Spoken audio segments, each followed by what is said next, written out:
Israel ಹಾಗೇನೆ Iran ಯುದ್ಧದಲ್ಲಿ America ಎಂಟ್ರಿಯಿಂದಾಗಿ ಕೆರಳಿ ಕೆಂಡವಾಗಿದೆ Iran. ಅಂತಾರಾಷ್ಟ್ರೀಯ ವ್ಯಾಪಾರ ವಹಿವಾಟಿಗೆ ಭಾರೀ ಪೆಟ್ಟು ಮುಂದಿನ ದಿನಗಳಲ್ಲಿ ಬೀಳುತ್ತಾ ಅನ್ನುವಂತ ಆತಂಕ ಎದುರಾಗಿದೆ. ಕಾರಣ ಹರ್ಮುಜ್ ಜಲಸಂಧಿ ಬಂದ್ಗೆ ಇರಾನ್ ನಿರ್ಧಾರವನ್ನ ಮಾಡಿದೆ.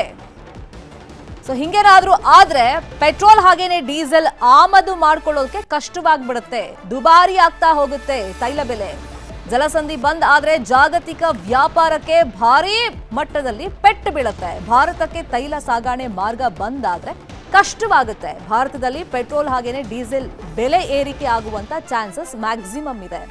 ಅಂದ್ರೆ ಅಂತಾರಾಷ್ಟ್ರೀಯ ವಹಿವಾಟಿನಲ್ಲಿ ವ್ಯಾಪಾರದಲ್ಲಿ ಒಂದಿಷ್ಟು ಪೆಟ್ಟು ಅಥವಾ ಬದಲಾವಣೆ ಆಗುವಂತ ನಿರೀಕ್ಷೆಗಳಿದೆ. ಅದರಲ್ಲೂ ಈ ತೈಲ ಬೆಲೆಯಲ್ಲಿ ಏರಿಕೆ ಆಗುವಂತ ನಿರೀಕ್ಷೆಗಳಿದೆ.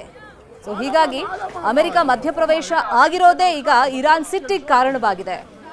ಇನ್ನೊಂದು ಕಡೆ ನಾವು ಸುಮ್ಮನೆ ಕೂತ್ಕೊಳ್ಳಲ್ಲ ಅಂತಾನು ಅಮೆರಿಕ ಮತ್ತೆ ಅಂದ್ರೆ ಟ್ರಂಪ್ ಮತ್ತೆ ಇರಾನ್ಗೆ ಎಚ್ಚರಿಕೆಯನ್ನ ಕೊಡ್ತಲೇ ಇದ್ದಾರೆ. ಇನ್ನೊಂದು ಕಡೆ ಖಮೇನಿ ಆಲ್ರೆಡಿ ಈಗ ಬಂಕರ್ ಅನ್ನ ಸೇರ್ಕೊಂಡ್ಬಿಟ್ಟಿದ್ದಾರೆ. ಅವರನ್ನ ನಾವು ಈ ಸತಿ ಮುಗಿಸೇ ತೀರೋದು ಅಂತ ಇಸ್ರೇಲ್ ಕೂಡ ಶಪಥವನ್ನ ಮಾಡ್ಬಿಟ್ಟಿದೆ. ನಿಟ್ಟಿನಲ್ಲಿ ಮಹಾಯುದ್ಧನೇ ನಡೀತಾ ಇದೆ. ಅಲ್ಲಿರುವಂತ ನಾಗರಿಕರು ಇದರಿಂದಾಗಿ ಸಂಕಷ್ಟವನ್ನ ಎದುರಿಸ್ತಾ ಇದ್ರೆ, ಇನ್ನೊಂದು ಕಡೆ ಅಂತಾರಾಷ್ಟ್ರೀಯ ಮಟ್ಟದಲ್ಲೂ ಕೂಡ ದೊಡ್ಡ ಮಟ್ಟದಲ್ಲಿ ಹೊಡೆತ ಬೀಳುವಂತ ಸಾಧ್ಯತೆಗಳು ದಟ್ಟವಾಗಿ ಕಾಣ್ತಾ ಇದೆ. ಅಮೆರಿಕ ದಾಳಿಯಿಂದ ಇರಾನ್ ಒಂದು ನಿರ್ಧಾರಕ್ಕೆ ಬರಬಹುದು.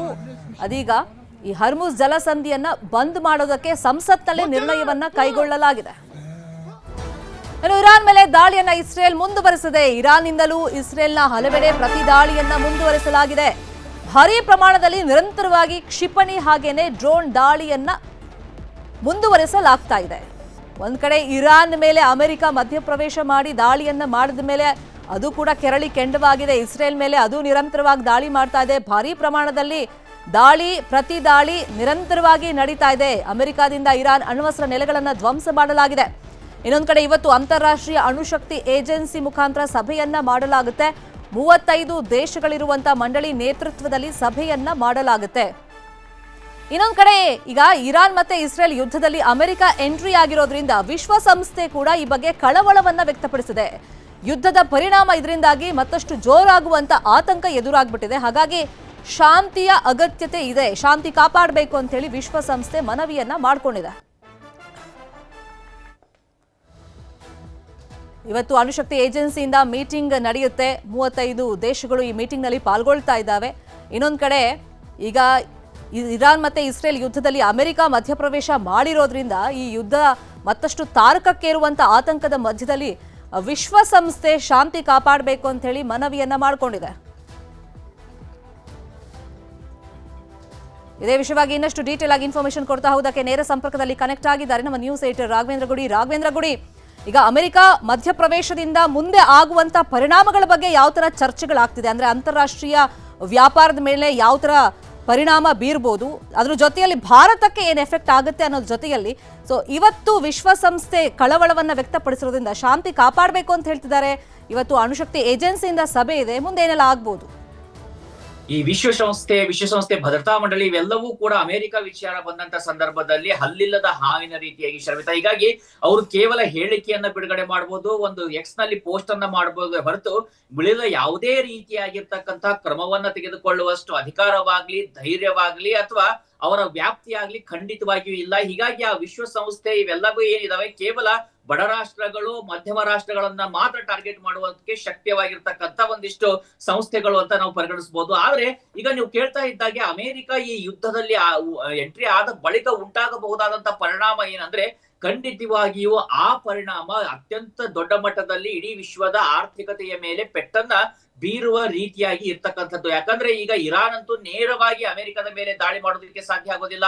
ಅಮೆರಿಕದ ಲ್ಯಾಂಡ್ ಅನ್ನ ಅಥವಾ ಅಲ್ಲಿಯ ಭೂಮಿಯನ್ನ ಟಾರ್ಗೆಟ್ ಮಾಡಿ ಅಲ್ಲಿಯ ಟಾರ್ಗೆಟ್ ಗಳನ್ನ ಅವ್ರಿಗೆ ಅದನ್ನ ಹಿಟ್ ಮಾಡೋದಷ್ಟು ಮಿಸೈಲ್ಸ್ ಗಳಾಗ್ಲಿ, ಫೈರ್ ಪವರ್ ಆಗ್ಲಿ ಅಥವಾ ಮನಿ ಪವರ್ ಆಗ್ಲಿ ಯಾವುದೂ ಕೂಡ ಈಗ ಇರಾನ್ ಬಳಿಯಲ್ಲಿ ಇಲ್ಲ. ಆದ್ರೆ ಈ ಅಮೆರಿಕದ ಹಿತಾಸಕ್ತಿ ಜೊತೆಯಲ್ಲಿ ಇಡೀ ವಿಶ್ವದ ಹಿತಾಸಕ್ತಿಗೆ ಧಕ್ಕೆ ಮಾಡುವಷ್ಟು ಶಕ್ತಿ ಮಾತ್ರ ಅವರ ನೌಕಾ ನೆಲೆಗೆ ಇರ್ತಕ್ಕಂಥದ್ದು. ಅದು ಹೇಗೆ ಅಂತ ನೋಡೋದಾದ್ರೆ ಇರಾನ್ ನೌಕೆ ಏನಿದೆ ಅದು ಅಂದ್ರೆ ನೌಕಾ ಸೇನೆ ಏನಿದೆ ಅದು ಕೂಡ ಅತ್ಯಂತ ಪವರ್ಫುಲ್ ಆಗಿರ್ತಕ್ಕಂಥ ನೌಕಾ ಸೇನೆಗಳಲ್ಲಿ ಒಂದಾಗಿರ್ತಕ್ಕಂಥದ್ದು. ಎಸ್ಪೆಷಲಿ ತನ್ನ ರೀಜನ್ ನ ವಿಚಾರ ಬಂದಾಗ, ತನ್ನ ಒಂದು ಪ್ರದೇಶದ ಒಂದು ಸಮುದ್ರ ಕಡಲಿನ ಭೌಗೋಳಿಕ ಪ್ರದೇಶ ಬಂದಂತ ಸಂದರ್ಭದಲ್ಲಿ ಸಾಕಷ್ಟು ಪವರ್ಫುಲ್ ಆಗಿರ್ತಕ್ಕಂಥದ್ದು. ಇಡೀ ವಿಶ್ವಕ್ಕೆ ಇರ್ತಕ್ಕಂಥ ಆತಂಕವೇ ಅದು. ಆ ಆತಂಕ ನಿಜ ಆಗ್ಬಿಡುತ್ತಾ ಅನ್ನುವಂತ ಪ್ರಶ್ನೆ ಮೂಡುವ ರೀತಿಯಲ್ಲಿ ಇವತ್ತು ಬೆಳವಣಿಗೆಗಳು ಇರಾನ್ ನಲ್ಲಿ ಆಗ್ತಾ ಇದಾವೆ. ನಿನ್ನೆ ತಾನೇ ಇರಾನ್ ಈ ಹರ್ಮೋಸ್ ಜಲಸಂಧಿಯ ಒಂದು ಬಂದ್ ಮಾಡೋದಕ್ಕೆ, ಅದನ್ನ ಬ್ಲಾಕೇಡ್ ಮಾಡೋದಕ್ಕೆ ನಿರ್ಧಾರವನ್ನ ತೆಗೆದುಕೊಂಡಿರುವಂತ ಮಾಹಿತಿಗಳು ಬರ್ತಾ ಇದಾವೆ. ಈಗ ಅದರ ಸುಪ್ರೀಂ ಕಮಿಟಿಗೆ ರೆಕಮೆಂಡ್ ಮಾಡಲಾಗಿದೆ. ಒಂದು ವೇಳೆ ಸುಪ್ರೀಂ ಕಮಿಟಿಯಲ್ಲೂ ಕೂಡ ಏನಾದ್ರೂ ಅನುಮೋದನೆ ಸಿಕ್ಕಿದ್ದೆ ಆದ್ರೆ ನಿಸ್ಸಂಶಯವಾಗಿ ಭಾರತವೂ ಸೇರಿದಂತೆ ಇಡೀ ವಿಶ್ವದ ಆರ್ಥಿಕತೆ ಜೊತೆಗೆ ತೈಲ ಬೆಲೆಯ ಮೇಲೆ ನೇರವಾದಂತ ದುಷ್ಪರಿಣಾಮ ಬೀರೋದ್ರಲ್ಲಿ ಸಂಶಯನೇ ಇಲ್ಲ. ಯಾಕಂದ್ರೆ ಈ ಹರ್ಮೋಸ್ ಜಲಸಂಧಿಯ ಮೂಲಕವಾಗಿ ವಿಶ್ವದ 20% ತೈಲ ಸರಬರಾಜಾಗತ್ತೆ. ತೈಲ ಅಲ್ಲಿಂದ ಒಂದು ರಫ್ತಾಗುವಂತದ್ದು ಆ ಒಂದು ಮಾರ್ಗದ ಮೂಲಕವಾಗಿ ಹೋಗ್ಬೇಕು. ಆ ಮಾರ್ಗ ಅತ್ಯಂತ ಚೋಕ್ ಪಾಯಿಂಟ್ ರೀತಿಯಾಗಿರ್ತಕ್ಕಂಥದ್ದು. ಅದನ್ನ ಇರಾನ್ ಬ್ಲಾಕೇಡ್ ಮಾಡಿದ್ದೆ ಆದ್ರೆ ಪ್ರಮುಖವಾಗಿ ಪೆಟ್ಟಾಗುವಂತದ್ದು ಚೀನಾಕ್ಕೆ. ಯಾಕಂದ್ರೆ ಚೀನಾದ 50% ತೈಲ ಬರುವಂತದ್ದೇ ಅಲ್ಲಿಂದ. ಉಳಿದಂತೆ ಭಾರತಕ್ಕೂ ಕೂಡ ಅದರಿಂದ ಧಕ್ಕೆ ಆಗುತ್ತೆ. ಯಾಕಂದ್ರೆ ಭಾರತ ಕೂಡ ತೈಲ ತರಿಸ್ಕೊಳ್ಳೋದು ಅದೇ ಮಾರ್ಗದಿಂದಾಗಿ. ಇಂಥ ಸಂದರ್ಭದಲ್ಲಿ ಏನಾಗುತ್ತಂದ್ರೆ ತೈಲ ಬೆಲೆಯಲ್ಲಿ ಏರಿಕೆ ಆಗುತ್ತೆ. ಆಲ್ರೆಡಿ ಇವತ್ತು ಬಂದಿರುವಂತ ಮಾಹಿತಿಯನ್ನ ನೋಡೋದಾದ್ರೆ ವಿಶ್ವದ ತೈಲ ಬೆಲೆಯಲ್ಲಿ 2% ಹೆಚ್ಚಾಗಿದೆ ಅನ್ನುವಂತ ಮಾಹಿತಿ ಬರ್ತಾ ಇದೆ. ಇದು ಇನ್ನೂ ಕೂಡ ಹೆಚ್ಚಾಗುವಂತ ಸಾಧ್ಯತೆಗಳು ಕಂಡು ಬರ್ತಾ ಇದಾವೆ. ಹೀಗಾಗಿ ಸಹಜವಾಗಿ ಈ ಯುದ್ಧ ಎಷ್ಟು ಬೇಗ ನಿಲ್ಲುತ್ತೋ ಅಷ್ಟು ಇಡೀ ವಿಶ್ವದ ಆರ್ಥಿಕತೆಗೆ ಒಳ್ಳೆಯದು. ಒಂದು ವೇಳೆ ಯುದ್ಧ ಮುಂದುವರಿತಾ ಹೋದ್ರೆ ವಿನಾಕಾರಣವಾಗಿ ಭಾರತದಂತ ರಾಷ್ಟ್ರಗಳು ಕೂಡ ಬೆಲೆಯನ್ನು ತೆರಬೇಕಾಗುತ್ತೆ ಶರ್ಮಿತಾ.